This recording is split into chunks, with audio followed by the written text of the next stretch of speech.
বিসমিল্লাহি বিসমিল্লাহির রহমানির রাহিম। আমি অ্যাডভোকেট মেহনাজ তারান্নুম প্রমি। আমি রাজিয়া খাতুন হত্যা মামলায় বিজ্ঞ পিপির সাথে মামলাটি অ্যাসিস্ট করেছি। এখানে 17/3/2022 তারিখে রাজিয়া খাতুন প্রথম নিখোঁজ হয় এবং পরবর্তীতে 18 তারিখে পরের দিন তার লাশ পাওয়া যায় এবং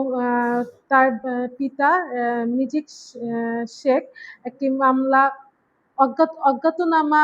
আসামির নামে একটি মামলা দায়ের করে এবং বাংলাদেশের আইন শৃঙ্খলা বাহিনী বিভিন্ন ইউনিট তদন্ত করে সন্দেহভাজন হিসেবে আসামি হাসান শেখকে গ্রেপ্তার করে এবং পরবর্তীতে হাসান শেখ পুলিশ এবং সাধারণ জনগণের সামনে তার অপরাধ স্বীকার করে যে সে রাজিয়া খাতুনকে ধর্ষণের চেষ্টা করে এবং ব্যর্থ হয়ে রাগবশীভূত হয়ে প্রথমে গলায় ওড়না পেঁচিয়ে এবং খুন করে এবং পরবর্তীতে সে আরো নিশ্চিত হওয়ার জন্য ব্লেডের মাধ্যমে তার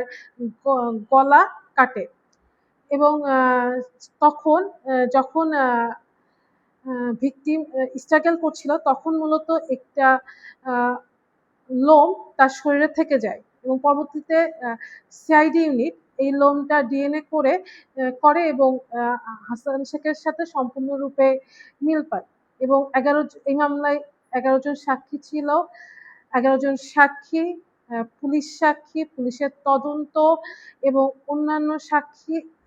অন্যান্য অবস্থান এবং মেডিকেল রিপোর্টের সবকিছু বিবেচনা করে বিজ্ঞ দায়রা জজ আদালত আসামিকে আজ ফাঁসির রায় প্রদান করে।